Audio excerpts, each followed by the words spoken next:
News এই মুহূর্তে নিবেদন করছেন ট্যালেন্টো এভিয়েশন।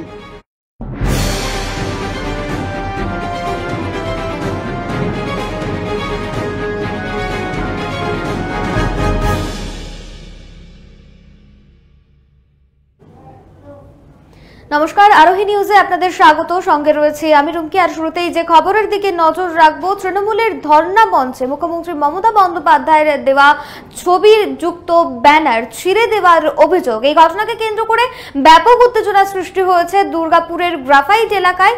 এদিন গ্রাফাইট ইন্ডিয়ার সামনে ধর্ণা কর্মসূচি ছিল তৃণমূল কর্মী সমর্থকদের এবং তার সেই ধর্ণা 10 দিনে পড়েছে। শুক্রবার সকালে মমতা বন্দ্যোপাধ্যায়ের ব্যানার ছিঁড়ে ফেলা হয়েছে, এরকমটাই অভিযোগ।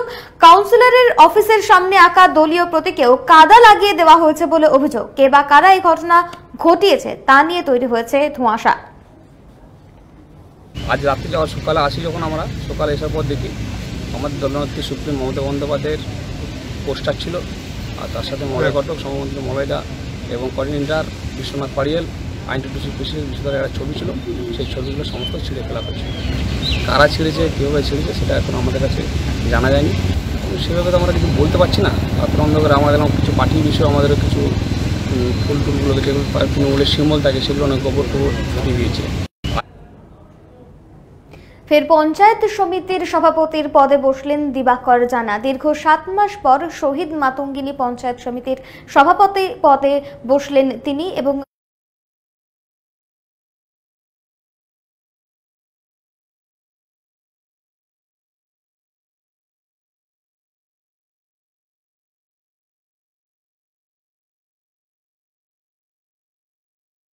কোনো দলীয় কর্মসূচিতে যোগ দিতে দেখা যায়নি দিবাকর জানাকে। অবশেষে 10 জন অঞ্চল প্রধানের সম্মতিতে পুনরায় শহীদ মাতঙ্গিনী ব্লকে সভাপতি পদে বসলেন দিবাকর জানা। 7 মাস পর শহীদ মাতঙ্গিনী পঞ্চায়েত সমিতির সভাপতির পদে বসলেন দিবাকর জানা। কোলাঘাট তাপবিদ্যুৎ কেন্দ্রের আধিকারিককে মারধরের ঘটনা ঘটে, তার জেরেই সভাপতির পদ থেকে দিবাকর জানাকে সাসপেন্ড করেন সাংসদ শিশির অধিকারী। পরে সভাপতির পদে বসানো হয় শোভা সাহুকে। দীর্ঘ 7 মাস কোনো দলীয় কর্মসূচিতে যোগ দিতে দেখা যায়নি দিবাকর জানাকে। অবশেষে 10 জন অঞ্চল প্রধানের সম্মতিতে পুনরায় শহীদ মাতঙ্গিনী ব্লকে সভাপতি পদে বসলেন দিবাকর জানা। আমি এখন অবধি আমাকে একটা শোকজ চিঠি করেছিলেন মাননীয় শিশির অধিকারী মহাশয়, আমাদের জেলা তৃণমূল কংগ্রেসের সভাপতি। আমি তার উত্তর দিয়েছি যে তৃণমূল কংগ্রেসটা ইনডোর আউটডোর থেকে করি, অর্থাৎ যেদিন নেতাজি ইন্ডোর স্টেডিয়ামে সোনিয়া গান্ধী সম্মেলন সারা ভারতবর্ষের কংগ্রেসে, ঠিক তারই প্যারালালি গান্ধী মূর্তির পাদদেশে ইনডোর আউটডোর করেছিলেন তৃণমূল কংগ্রেসের ঠিক জন্মের কয়েকদিন আগে।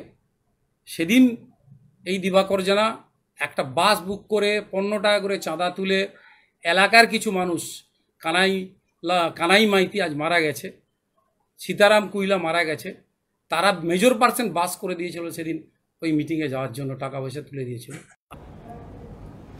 1.5 মাসের সন্তানকে কুপিয়ে খুন করার অভিযোগ উঠল মায়ের বিরুদ্ধে। মর্মান্তিক এই ঘটনাটি ঘটেছে মুর্শিদাবাদের বহরমপুর থানার রঘুনাথপুর এলাকায় এবং এর জেরেই ব্যাপক চাঞ্চল্যের সৃষ্টি হয়েছে এলাকায়। শুক্রবার সকালে বাথরুমে নিয়ে গিয়ে ধারালো অস্ত্র দিয়ে কুপিয়ে খুন করা হয় শিশুটিকে। জানা গিয়েছে বছর 5 আগে স্থানীয় দফরপুরের বাসিন্দা পেশায় রাজমিস্ত্রি বিভাস মণ্ডলের সাথে বিয়ে হয় অভিযুক্ত চৈতালি মণ্ডলের। এরপর গত মাস কয়েক আগে সন্তান প্রসব হওয়ার কারণে দফরপুরে নিজের বাপের বাড়িতে এসেছিলেন চৈতালি এবং সেখানেই মাস দেড়েক আগে একটি কন্যা সন্তানের জন্ম দেয় সে। তবে কি কারণে এই ঘটনা ঘটালো মা তা স্পষ্ট নয়। অভিযুক্ত মাকে আটক করে ঘটনার তদন্ত শুরু করেছে বহরমপুর থানার পুলিশ। মার কাছ থেকে নিয়ে গিয়ে বলে বাথরুমে নিয়ে গেছে, মাও দেখে মা ঘুমিয়েছিল, মানুষের রোগ, ও ঘুমিয়ে আছে, মেন্টালি ওষুধ খাই দিয়ে ওখানে ঘুমিয়ে আছে মা। আর ও বাচ্চাটাকে নিয়ে গেছে, আর আমার স্ত্রী রান্না করছিল, মানে কাপড় ফাপড় ছেড়েছে রান্না করছিল, দিয়ে ও কিন্তু বাচ্চাটাকে কেটে ফেলেছে, দিয়ে ও নিজেই পালিয়ে গেছে। আমি মাঠ থেকে বাড়ি আসছি, দিয়ে তখনই আমাকে সবাই বললো তোর বোন পালিয়ে গেছে।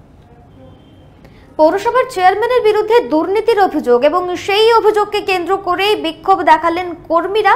পূর্ব মেদিনীপুরের এগরা পৌরসভার গেটের সামনে এদিন বিক্ষোভ দেখান কর্মীরা এবং অফিসেও ঢুকতে দেওয়া হলো না পৌরসভার চেয়ারম্যান শঙ্কর বেরাকে। অভিযোগ, দীর্ঘ 5 বছর ধরে বিভিন্ন রকম দুর্নীতির সঙ্গে যুক্ত চেয়ারম্যান। অস্থায়ী কর্মী হিসেবে যারা কাজ করেন তারা সঠিক বেতন পান না, তাদের বেতন বৃদ্ধির জন্য বহুবার জানিয়েও কোনো সুরাহা হয়নি। দাবি মানা না হলে অবস্থান বিক্ষোভ চালিয়ে যাবেন বলে জানিয়েছেন বিক্ষোভকারীরা, যদিও সমস্ত অভিযোগ অস্বীকার করেছেন চেয়ারম্যান। আমাদের বিভিন্ন দাবি দাবা আছে। পৌর স্বাস্থ্যকর্মীদের আমাদের একজন স্টাফকে কালকে সাসপেন্ড করা হয়েছে, কোনো অন্যায় ছিল না। এছাড়া আমাদের এক স্বাস্থ্যকর্মী রিসেন্টলি পদত্যাগ করেছে সেপ্টেম্বরের 15 তারিখে। কেন পদত্যাগ করলো, কী জন্য করলো, সেটা চেয়ারম্যান কোনো কারণই তার কাছ থেকে জানতে চাননি। এবং বেতন ঢোকার পরে আমাদের আধিকারিক ধমকেছে যে ওকে বেতনটা ফেরত দিয়ে যেতে হবে। কারণটা কি আমরা বুঝতে পারিনি। আর আমাদের 3125 টাকা সাধারণ সামান্য বেতন পাই, পৌরসভা থেকে 1500 টাকা দেওয়া হতো। কালকে যেটা আমাকে জানিয়েছে এটা হচ্ছে পেন স্ট্রাইক। পেন স্ট্রাইক কথাটার অর্থ হচ্ছে টেবিলে থাকবো, কাজ করব না। কিন্তু আজকে হঠাৎ দেখলাম অবস্থান, তা আমি প্রথমে ঢুকেই বললাম যে আপনারা আমাকে দিলেন যে পেন স্ট্রাইক করবেন।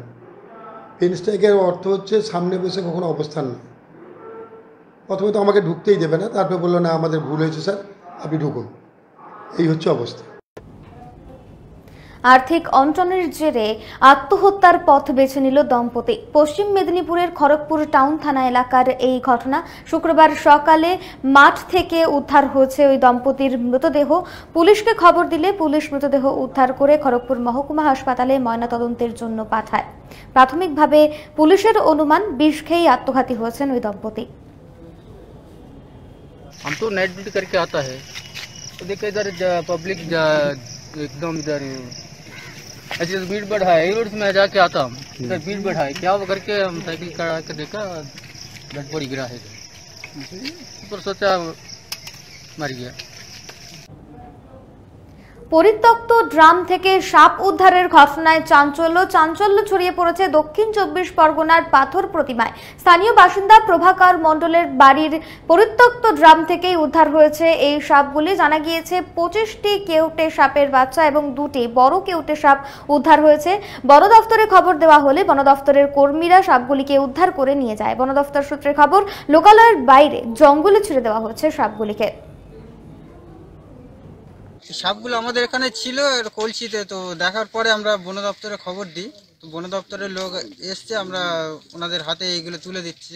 আমরা চাই এগুলো প্রাকৃতিক সম্পদ রক্ষা হোক, এগুলো বেঁচে থাক, ঠিক আছে। এগুলো তো মানুষের। এখান থেকে আমাদেরকে গ্রামের মানুষ খবর দেয়, তো এসে দেখি দুটো কলসির মধ্যে দুটো সাপ ছিল, ওগুলোকে নিয়ে। আপাতত এই পর্যন্তই। অন্যান্য সব খবরের জন্য নজর রাখুন আরোহী নিউজে।